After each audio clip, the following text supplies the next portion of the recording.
Welcome to the Home Team, the show where no matter who you root for here, you're a part of the Home Team. Today we are recapping Week 8 of the 2024 NFL season. Before we jump in, hit like, hit subscribe, share this video to anyone you know who likes sports, football in particular. I would really appreciate it. So, without any further ado, let's jump in. Starting with Thursday Night Football, where the Los Angeles Rams defeated the Minnesota Vikings 30-20. That leaves the the Vikings at 5-2. Yeah, 5-2, and the Rams, they jump up to 3-4. Both those teams are in closely contested divisions right now. The NFC West is everybody's within a game of each other, and the NFC North, everybody is at furthest within 2 games of each other. So every game is counting for both of these teams in a way that it's not for, frankly, a lot of other ones. Biggest takeaways from this game: when the Rams are healthy, they're dangerous, and they are healthy, and I believe that they're staring down a matchup with the Seahawks, which I hope that they win that game, personally. As for Minnesota, they now have 2 straight losses. I think that the Vikings would love to get back on track here, obviously. They got a matchup with the Colts next week, and I think that that is certainly a winnable opportunity for them, especially given what we've seen from the Colts. Sorry. I also believe that for the most part, this is a turning point game for both these teams. These are 2 teams that people really were unsure how to perceive the first half of the year for both these teams. The Rams, everybody knew that the Rams had the potential, but that they were injured. They're not anymore, and now they could potentially be rounding into form. So this back half of the year is huge for the Rams because they're not by any means out of the playoff hunt. Whereas the Vikings, everybody was obviously impressed with the Vikings, and they were impressed with how they started the season. But everybody was also sort of waiting for the floor to fall out from under them, given that Sam Darnold's their starter, and just the unconventional nature of the way that the Vikings quarterback situation has evolved. And I think a lot of people have also been sort of curious because we've seen this before with Kevin O'Connell and with the Vikings, where he's able to coach a quarterback to play really, really well for a while. But people eventually catch up, and that's when, the reason that the guy was a backup showed up. And I think that this is a huge opportunity for both Sam Darnold and the Vikings to show what they're made of. And I got a lot of respect for that team, and I think that they probably will. But tough to drop 2. And as for the Rams, I mean, hey, the surge could start now, but they're in a good place. Packers 30, Jaguars 27. As we mentioned with the Vikings, the Packers are also in that NFC North, and they are now 6-2, an impressive 6-2. And on the other end of the scale is the Jaguars, who are at 2-6. Tough, because this game was a lot closer than it should have been. Jordan Love gets injured, and it opens the door for the Jags to claw back in. Ultimately, even Malik Willis was able to drive down the field at the end to get the game-winning field goal. But it's concerning that Jordan Love has now had 2 injuries. Not necessarily because you can't bounce back from 2 injuries, but because these things can linger, and they add up. They both in the lower body. Is his mobility going to be affected? Is his base and his footwork going to be affected? I mean, these are just little things that we have to wait and see, but it's definitely something to monitor for the Packers. As for Jacksonville, we know that they're bad. I actually think Trevor Lawrence played all right in this game. The Jags offense put up 27 against a pretty decent Packers defense, but the Jaguars just don't have answers. This just isn't a team that's good. I know that for some reason there was some optimism around them to start the year. I was never somebody that had a whole lot of faith in the Jaguars personally. I'm not a big believer in the culture in Jacksonville. I'm not a big believer in Doug Peterson, and I'm not super shocked by how this year's going for the Jags, unfortunately. I do wonder if they're a team that's going to be willing to sell pieces at the trade deadline, or if they would rather try to retain their guys and try to run it back next year with most of these core guys. I think it's an interesting situation because their season is pretty evidently over. As for the Packers, though, looking forward, you have to be concerned about the Jordan Love injury. Who do they have next week? The Packers, they should be hoping that they have Jordan Love back next week because they have a date with the Lions, and I think that might be a bit too much for Malik Willis to handle. As for the Jaguars, I believe they're on a bye week. Nope, the Jags have a game with the Eagles next week. I think that the Jags actually have a shot in that game, even if it's not a big shot. But the Packers need to be concerned about their health right now. And the Jags just need to be concerned about this thing not bottoming out. But ultimately, good win for the Packers. The Packers, I continue to be impressed with Matt LaFleur and the way that the Packers showed that they can win in multiple ways, in multiple situations, and they're a resilient bunch. I got a lot of respect for what the Packers are doing this year. As for the Jags, they're one of the teams where you can sort of stick a fork in them. And I think I'm actually going to do a video about that, especially given that Halloween is coming up here. Do a video about, who we can bury, who's dead. On to the Cardinals and the Dolphins. Arizona wins 28-27 in Tua Tagovailoa's return. Brutal. Arizona goes to 4-4, and the Miami Dolphins fall to 2-5. So Arizona, feisty, good work. They are in a three-way tie atop the NFC West with the Niners and the Seahawks, with the Rams only one game behind. So the NFC West is wide open. As for the Dolphins, they are very far behind the Bills, who, given their win this weekend, they're 6-2, and the Dolphins are 2-6. And believe it or not, they're in second place in the division. So the AFC East is pretty much wrapped up at this point, barring a monumental Buffalo collapse. But as for this game, Marvin Harrison had a pretty decent game. I know a lot of people have been sort of waiting for this from him.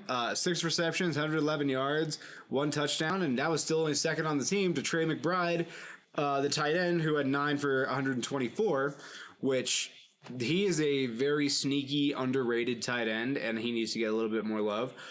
Tua, in his first game back, efficient, 28 of 38, 234 yards, 1 touchdown.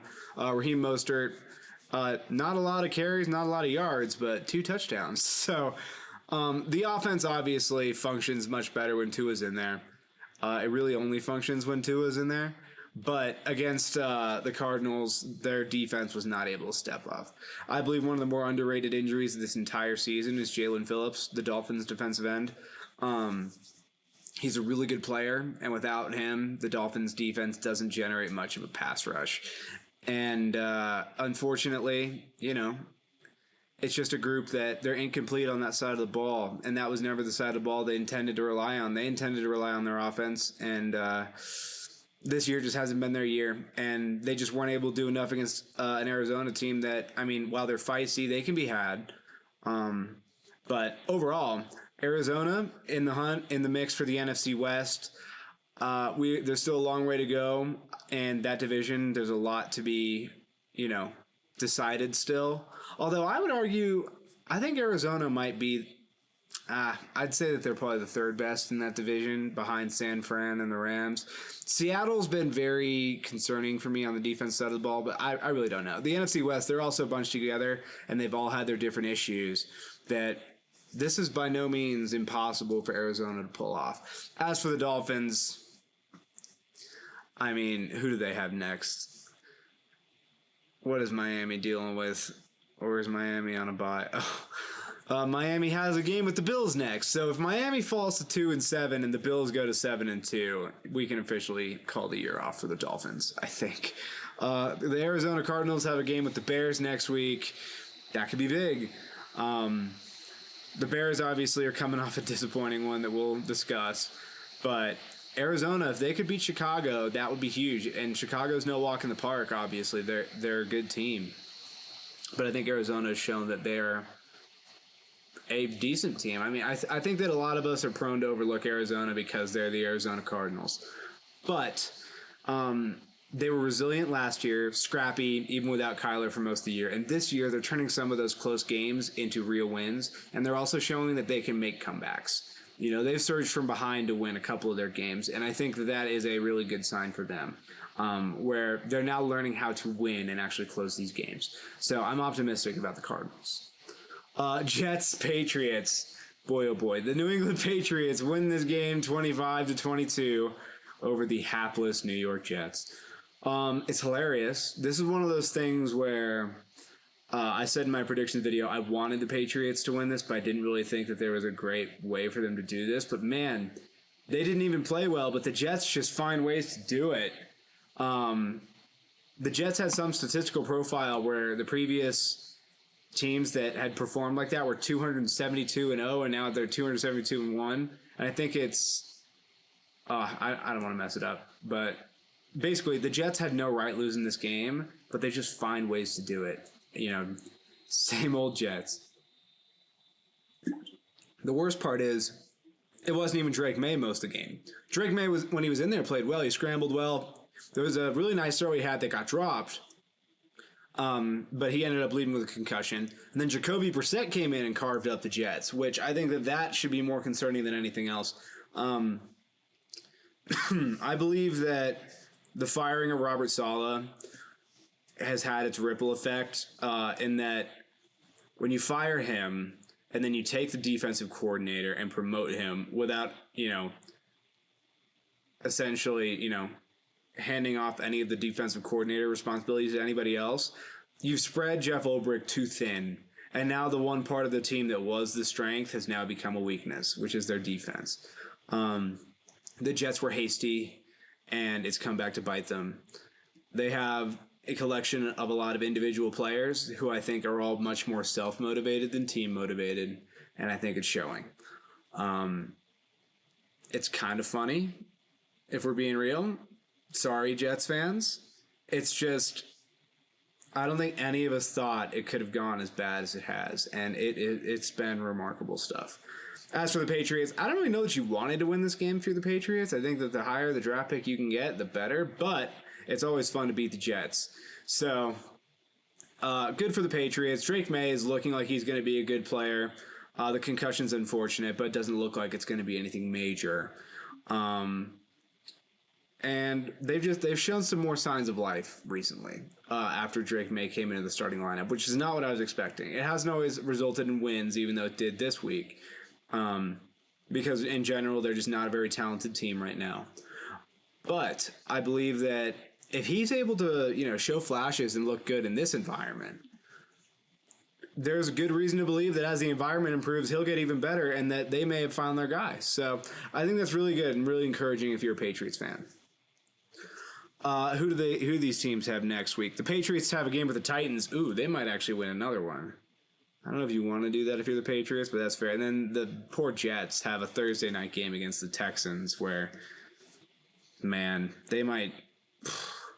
That'd be tough if they're going to go out and just get their asses kicked on national television. Not what you want if you're a Jets fan, but, these are the cards that were dealt. Baltimore, 24. The Brownies, Jameis Winston's Brownies, 29. Upset. This was a weird game. The Ravens were plagued by drops offensively and defensively. I know the one a lot of people are really going to point to. Well, there's two. On offense, the Rashad Bateman drop was huge. And then defensively, the Kyle Hamilton dropped interception at the very end that's a backbreaker. That was tough. In many ways, Baltimore outplayed this team. Jameis Winston, while he had his moments, he also gave the Ravens plenty of opportunities, and they just didn't capitalize. Baltimore does this every once in a while. They just have a dud. And it's the type of thing that scares you about the Ravens, where sometimes they can look so unstoppable and so invincible, but you just know that they're a team that will stumble. And when it comes to being in the playoffs, Baltimore has a history of stumbling. So, man, I'm not worried about the Ravens at all, but it's just another one of those reminders that it's in there. And as for the Browns, I mean, good for them. We know that they're a better team when Deshaun Watson doesn't play, and this goes to show it. I don't think the Browns are going to be out here all of a sudden going on a big run to make the postseason or something like that, but, it's an encouraging sign, and it shows that Kevin Stefanski is still a great coach, and the Browns still have a talented roster, but they've just let it be wasted. And in my opinion, it's probably because ownership won't let the Browns coaching staff bench Deshaun Watson. So the football gods intervened on that one, and now we get a look at the other guys for the rest of the year. Who do these teams have next week? Cleveland has the Chargers. That's a winnable game. It could be a tough game. I think that's like one of those. Both those teams are going to have to bring their hard hats for that one. That'll be a slugfest. And then the Ravens. They look like they might be on a bye next week. Nope. The Ravens play the Broncos. Ooh. Broncos are coming in playing really good defense.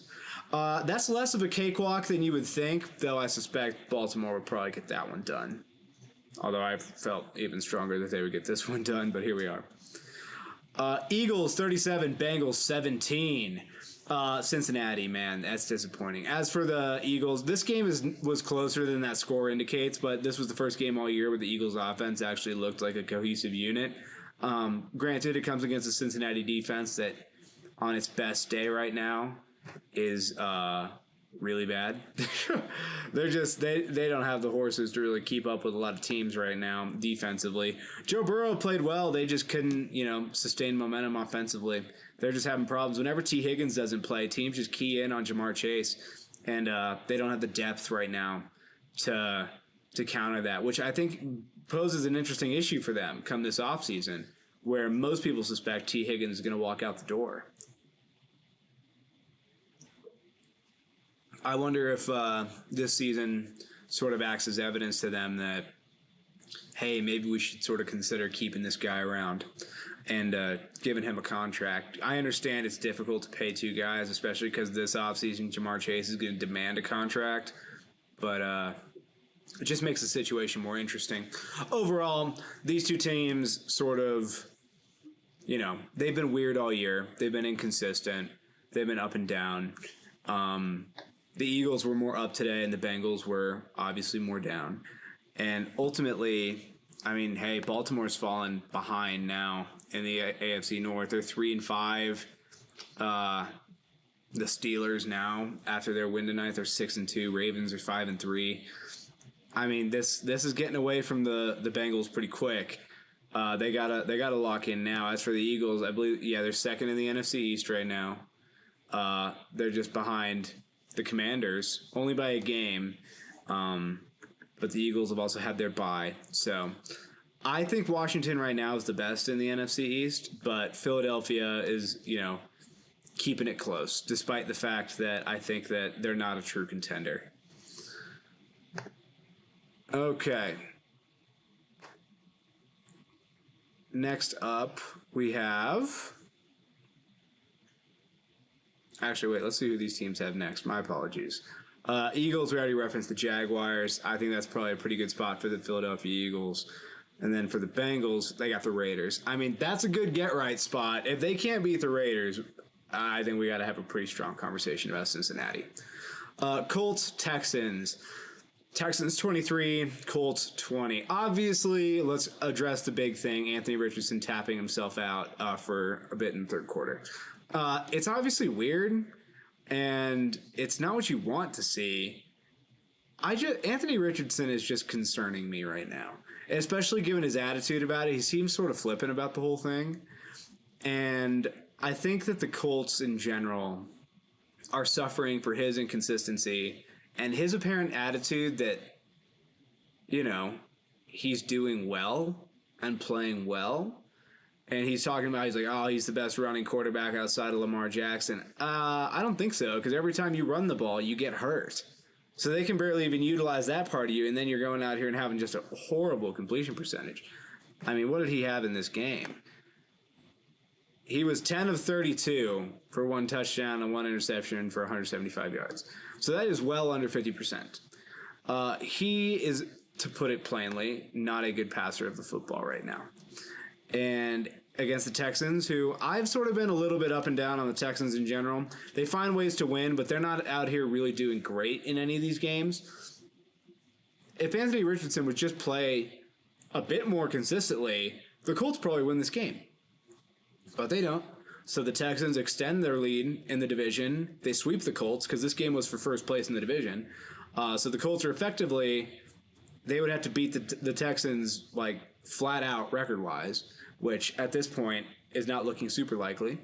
And as for the Texans, it's a good win. They got the Jets on Thursday, so quick turnaround. a reeling Jets team. You know, the Texans need to be careful not to fall into the trap game because, you know, the Jets are going to be desperate at this point. You know, it's not fun for a team like that to just be getting publicly blasted all the time. So I wouldn't be shocked if the Texans get the Jets' best shot and they got to just keep their focus, not collapse like Jacksonville did down the stretch last year in the AFC South. But back to Indianapolis, I am becoming more and more convinced that Anthony Richardson is more of a hindrance than a help. I understand the mindset also, we got to play him. We need to, this guy will only grow with reps and things like that. That's all well and good. But in order to do that, I think his attitude has to be more focused on improvement and not so much about, like, well, I'm just a different type of quarterback. That concerns me overall. And so I already mentioned who the Texans are playing. This week, the Colts are playing the Vikings, as a reference for the Vikings. That's a tough spot because the Vikings are coming off 2 losses. They don't want to lose 3 in a row, or all of a sudden Detroit's going to be pulling away from them in the division. And I think that the Colts better be ready. They got to be ready to take the Vikings' best shot. And when the Vikings are on, they're quite good. Okay, biggest beatdown of the week. Titans-Lions. Lions 52, Titans 14. And the Lions had 50 by the end of the third quarter. So this could have been much worse, but the Lions pulled off and we're like, okay, we got this one in the bank. Overall, what do we take away from this? Tennessee is awful. We already knew that. Mason Rudolph is not the answer. We already knew that. I mean, that's the theme of this game. These two teams are exactly what we all think they are. The Titans are bad, and in my opinion, the Lions are right now the best team in the NFL. They beat the hell out of bad teams, and then they usually beat good teams, but it's a little bit closer. So they're just that team right now that it feels right. The momentum's good. Speaking of somebody who this was my team last year, where last year the Niners, they hit this stretch in the middle of the year after losing 3 straight, where they just got on a tear, and you essentially couldn't beat them if they were healthy. But I believe what happened in the Niners last year is something I hope the Lions don't fall into this year. I think San Fran peaked too early last year, and I would be nervous of the Lions doing the same thing. I've seen that oftentimes the team that wins the Super Bowl is not always the team that is like the hot team through the whole regular season. It's oftentimes the team that just gets hot in December. And they get hot just before the playoffs start, and they're in playoff mode, like even before the playoffs, and they just blitz through it. And I would be concerned that Detroit, being as good as they are, sometimes when you peak so early, the only place for you to go is down. I believe the Lions are as talented as any team in the league. I believe they're the best offensive line in the league. I believe that their offensive coordinator is as good as almost any other in the league. From top to bottom, the Lions are elite. They have their weaknesses, of course they do. The Lions would probably be in the secondary and at the corner spot in particular. Their safeties are good. And then we haven't seen their pass rush have to step up since Aiden Hutchinson was hurt, but I would be concerned about that as well. But overall here, we're nitpicking when it comes to the Lions because now we're holding them to a whole new standard. And that would be my only concern coming out of this for Detroit. If you're Tennessee, though, I mean, they already traded Nuke Hopkins. I'd be willing to trade plenty of other players. I don't think that the Titans are really – they don't have much. I know that teams have called about Jeffrey Simmons. They've apparently said no. I think that's foolish by the Titans. You're not that good. You're not going to be a contender within 2-3 years in all likelihood. This is probably like a rip it down to the studs rebuild. And I think that you could get some premium assets for Jeffrey Simmons, and you would be a fool not to at least consider it. And in the grand scheme of things, like I said, these are two teams headed in opposite directions. Detroit is very much in a Super Bowl window, and Tennessee is very much not. As for next week, we already mentioned that the Titans play the Patriots. They could maybe beat the Patriots, but the Patriots could also certainly get them. And Detroit has a date with the Packers. And depending on who's playing quarterback, that game will either be awesome or a big letdown, in my opinion. Falcons and Buccaneers. Falcons 31, Buccaneers 26. Unfortunately, I sort of predicted this one pretty well, just given that without those wide receivers, I think Tampa Bay is in trouble when they're going to get into shootouts, and they're in trouble when they're going to play the more high-end teams. That's not a knock on the Buccaneers. That's just the reality of it. Teams that deal with significant injuries to important positions, it just becomes a lot tougher. Atlanta now is in sole possession of first place in this division, and with a sweep over the Buccaneers, who are really the only team that appears to be competent in chasing, that's a big deal.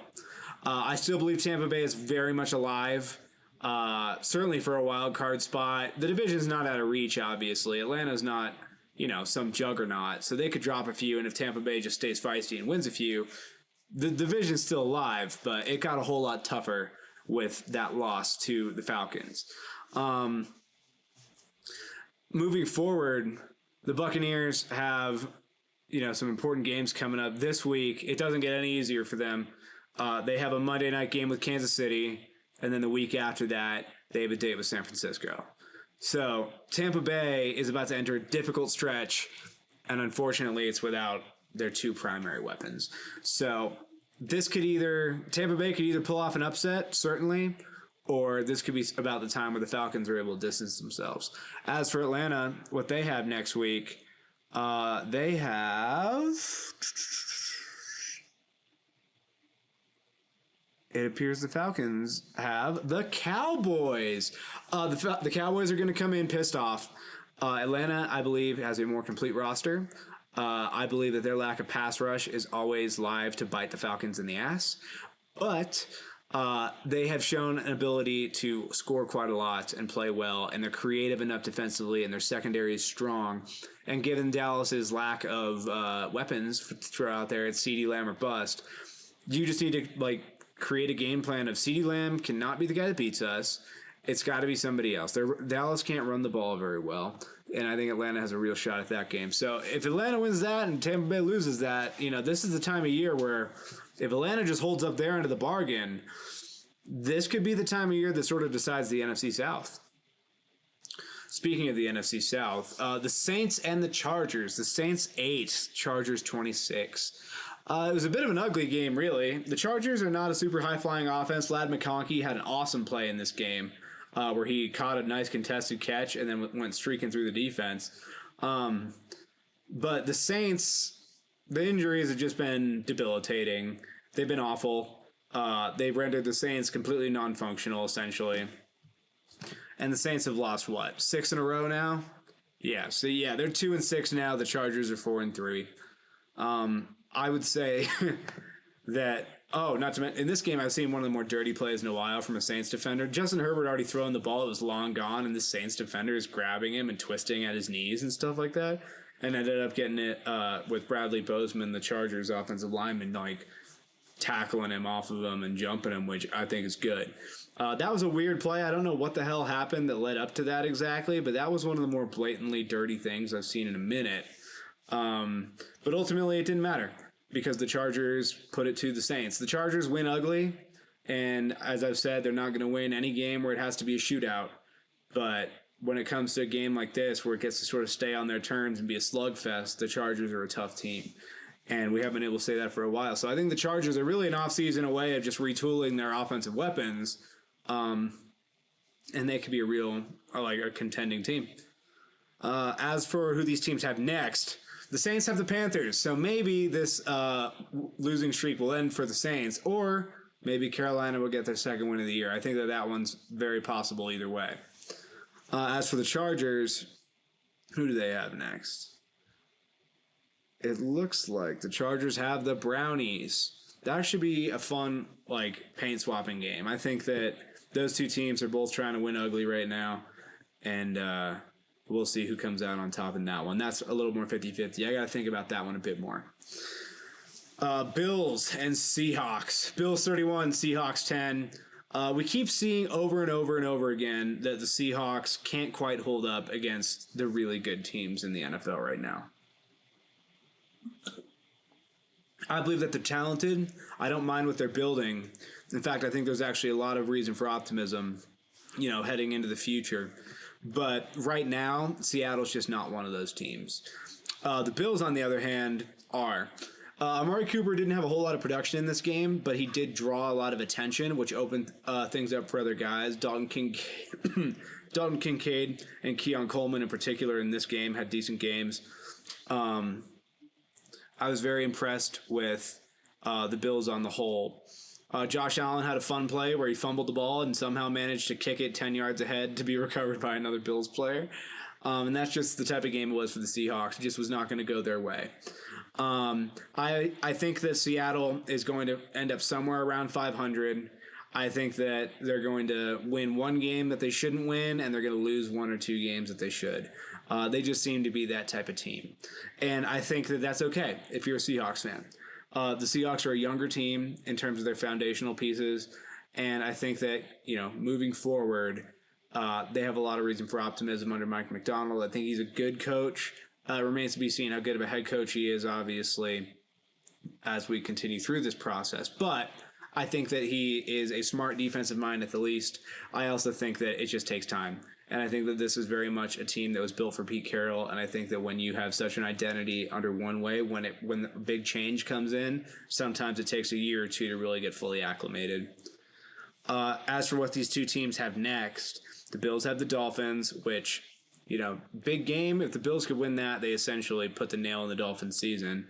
And as for the Seahawks, they have the Rams coming to them, a more healthy Rams team. So both of these teams have important games coming up next week, and they're both teams to watch. The Chicago Bears and the Washington Commanders. Oh, boy. The Bears 15 and the Commanders 18, winning on a Hail Mary. This was a weird game because I think a lot of people would be like, oh, the Commanders win on a Hail Mary. You almost feel bad for the Bears. But in reality, the Commanders outplayed them for almost the entirety of the game. The Commanders' red zone offense just stalled. Between the 20s, the Commanders were able to move the ball with a lot of success. But the Bears' defense would just bow up in the red zone and force field goals, which, credit to them. That's what you're supposed to do when you get to that area of the field. Chicago, they didn't play very inspired football, particularly on offense. Caleb Williams didn't play well for 3 quarters, but in the fourth quarter, he rose up and made a bunch of plays to keep the Bears in it and eventually gave them the lead with under a minute left. And then Jaden Daniels and the Commanders, there's a lot to talk about in terms of that the ending of that game. Obviously, the Hail Mary, I know a lot of people, it adds the myth of Jaden Daniels and things like that and how he's playing. That's great. It's fun. Ultimately, Hail Marys are lucky, especially when the Hail Mary itself, the throw didn't even reach the end zone. It got tipped up and caught. It was like the A.J. Green one against the Ravens. At least that's what makes me think of. This was years ago at this point. But a lot had to go wrong. The Bears, on the play before, they allow a 15-yard out route to get completed, and there's just no reason you should allow that route to get completed. You need to be defending the sidelines. The Commanders didn't have the ability to really stop the clock. And you needed to make sure that happened inbounds. They don't get to get 15 free yards to get close enough to actually attempt the Hail Mary and then also stop the clock.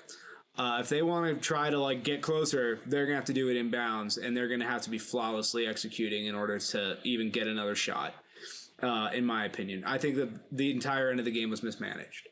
There's a lot to break down in terms of why the Bears did what they were doing. Obviously, Tariq Stevenson, I believe who it was, 29 for the Bears, was talking to the fans while the play was going on. He got into the play, and he was actually the player who tipped the ball up for Noah Brown to catch in the end zone. Just a big debacle on the Bears' part. Horrible. Some of it's luck, but man, the Bears just completely mismanaged it, and I don't feel that bad because of that. I did enjoy Caleb Williams' reaction. He was not happy with that, and I think that that's good. I think it's good that we're seeing the really competitive side of Caleb Williams coming out. I think that that's something that we all need to see more of. I think we all want to see the players on our team be just as pissed off as we are when we lose a game that we feel we should win. And overall, I like that. I think both of these two teams have their quarterbacks. I think that it's just going to take a little bit of time for everything to get completely settled in for both these franchises. I think Washington is dangerous. I don't think they're a full-on contender yet, but they're trending that way. And I think that the Bears are very much alive. I don't think that they'll win that division with the Lions in it, but I think that they're very much alive for a wild card spot. And I think the Commanders are going to win the NFC East. As for who they have next week, the Commanders have the Giants. The Giants are obviously desperate, but I don't think that even a desperate Giants team is enough to really cause a huge problem for the Commanders. And the Bears, as we mentioned with Arizona, they have the Cardinals. I expect that to be a better game than people are thinking it will be. And that's one that I would actually be pretty interested in watching. As up next, we have the Chiefs and the Raiders. This is another one not particularly shocking. Chiefs win 27-20. The Raiders kept it feisty for a bit. Patrick Mahomes throws another interception. He's not having a particularly great year, but their defense is just outstanding, and they do just enough to win these games. And that's all you need to do.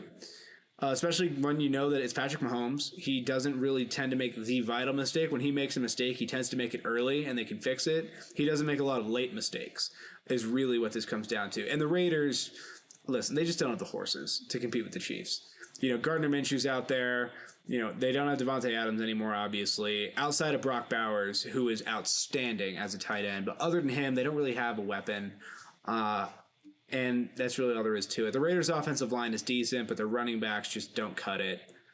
You got an offensive line, and you got Brock Bowers, and that's all you're going at the Chiefs with, and that's just not enough. Defensively, they just outside of Max Crosby, Robert Spillane's a decent linebacker, but Max Crosby, and I'll give Spillane his due, but outside of those two guys, and maybe Trayvon Merrick, the Raiders just don't have enough guys. Like, if you were to look at the Raiders roster and say, okay, which of these guys do we want to keep? Would we want around if we were a good contending team? It would only be a few. And against Kansas City, it just doesn't cut it. So obviously, this analysis is kind of brief, but that's just because this is a game that was truly pretty cut and dry. Up next, the Chiefs, obviously, at the Buccaneers. We referenced that. That game could be feisty, and I don't think the Chiefs are going to be going unbeaten or anything like that, but I don't know if an injured Bucs team will be the one to undo it. And the Raiders have the Bengals. So two teams that are both underperforming quite a lot in the Raiders and the Bengals, and I think that both of these teams need to come out with a lot of fire for that game. The Carolina Panthers at the Denver Broncos. Broncos 28, Panthers 14. The Denver Broncos are now, 5-3, and the Panthers are 1-7. So Denver won this game, and it was never really in doubt. The Panthers' first touchdown only happened because the Broncos fumbled on their first or second play and just set them up in the red zone, and they managed to get a lucky one. So good for them. But other than that, the Broncos defense dominated. They're a very good defense. They're one of the only defenses that I think, I'm looking forward genuinely to a Broncos Chiefs game, just because I think it's possible the Broncos defense could smother the Chiefs enough that that could be a game where it's in range, and we'll just have to wait and see what happens. As for Carolina, listen, they're not good. We know it. Bryce Young was back in for this game. I will say this. He looked better in this game than he did in the previous ones. He didn't look like he was drowning as much, although I would be lying to you if I said he was impressive necessarily or playing like a world beater. But the Panthers are also just not talented. Bo Nix had a good game. I think he's coming along nicely. I tried him to be kind of, restrained in my analysis here just because they were playing Carolina, but 28 for 37 yards, 28 of 37 for 284 yards, 3 touchdowns, no picks.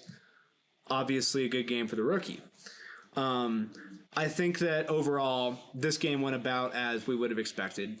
Carolina, they went out there and they gave it a shot, but against a team that is elite on one side of the ball, they don't have the chance. The Broncos are elite on defense, and their offense has been progressing throughout the season. And I think Denver is now a team that nobody can really overlook. I think we would all be lying to ourselves if we said they were a true contender, but they are certainly alive to make the playoffs at this point. And I wouldn't be particularly shocked if you told me that would happen.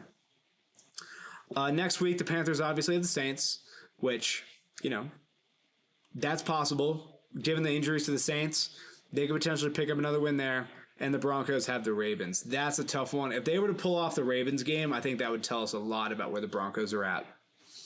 Sunday Night Football. The Dallas Cowboys at the San Francisco 49ers. 49ers win 30-24. Thank God.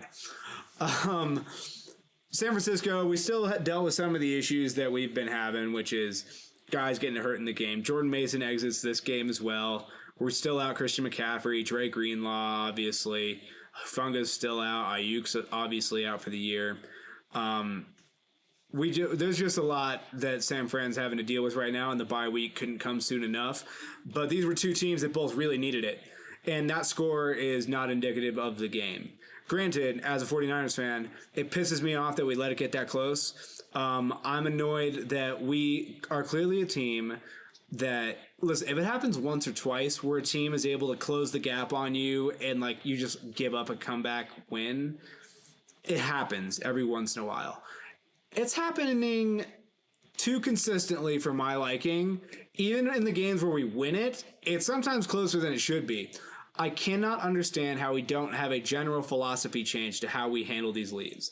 This is clearly not a team that can sit back and prevent defenses and come up and rally and get these things. We need to just attack like we normally do throughout the game. It's our only chance to hold a lead. Because offensively, we get a little more conservative. We get a little bit more about burning clock and things like that.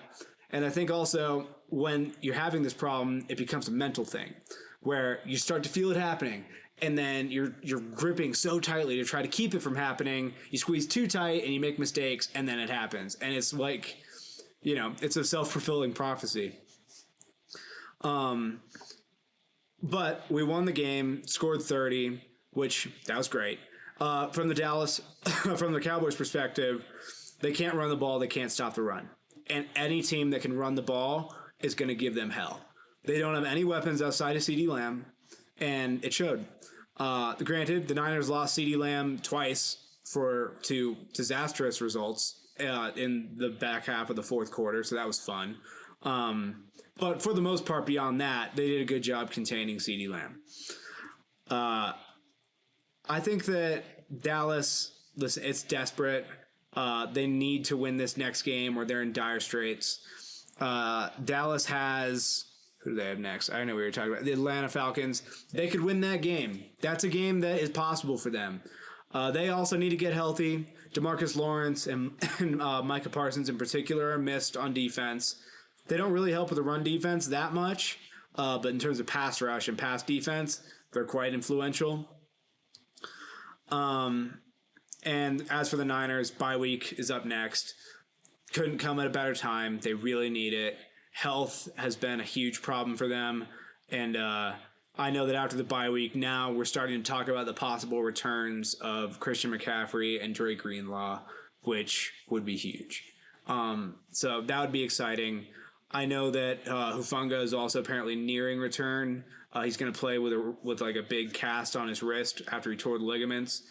That might be good. I don't mind how the two young safeties are playing with Jair Brown and Malik Mustafa, but Hufanga's been an all-pro, and we could use a steady hand back there. As for the game that happened on Monday night, the Giants and the Steelers, Giants 18, Steelers 26. Steelers moving to 6-2 to start the year. Very impressive. They have a super difficult back half of the year, which so they really needed to start like this. Giants fall to 2-6. Pittsburgh coming up next. I believe Pittsburgh might be the other bye week team. I believe they are. Yeah, it looks like the Steelers are going into a bye week, and the Giants. They are playing against the Commanders. Yeah. So Steelers go into a bye week. That's big. They get to also recover. Russell Wilson in that offense. They weren't as great as they were last week, but a lot of that was they just stalled out in the red zone. They actually did a really good job moving the ball. So I think the signs of positive are very positive for the Steelers offense. And I think that if this is going to be the way it continues, we can start having a conversation about the Steelers being like legitimate and being a contender. Because right now, they're in first place in the AFC North. Winning that division is not at all out of the question, especially given that they have a pretty good record with Baltimore. And I mean, hey, if you're going to tell me that they can score 30 a game, they could beat anybody. The way their defense plays. So I think that we're a couple more games away of like getting some feel for the Russell Wilson version of this offense from having to have a conversation about like the Steelers are real. I believe that at the very least right now, they certainly look like they're going to be a playoff team. And, the Steelers are the Steelers, man. This is a team that just understands how to win. As for teams that don't understand how to win, the Giants. Just bad mistakes. Lots of penalties. Some of them were legit. Other ones just felt a little ticky-tacky, but they get called sometimes. They had some bad drops. Bad interception by Daniel Jones to end the game. Just sailed it. Fumble forced by TJ Watt right when the Giants had a chance. So the Giants actually had their opportunities to come in and, either tie this game up or even win it. Obviously, a horrible, horrible play on a 2-point conversion attempt. Just abysmal, embarrassing stuff. And I have no idea why or how the Giants, would attempt that right there. It changed the entire way that they were going to have to try to play the rest of the game, and it was just executed horribly. They're not good. Like, let's be real about it. I'd be curious if the Giants are willing to sell at the deadline. I'm curious as to the approach also of the Mara family, who own the Giants, as to this offseason. I know that they've been, sort of twitchy to fire guys before, although I know they didn't want to fire Joe Judge before Dable was hired because they don't want the reputation of this organization that fires people. So I think there's the potential that Joe Shane and Brian Dable keep their jobs.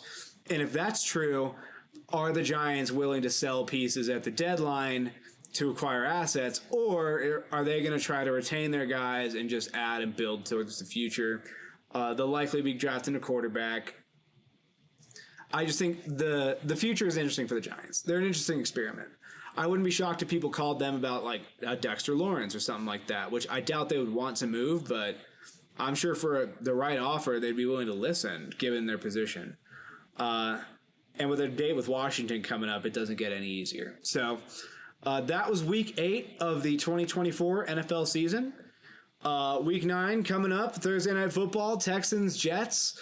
And I'll have a breakdown coming out for that this week. So thanks so much for tuning in. Hit like, hit subscribe, share the video. Thank you so much. Peace.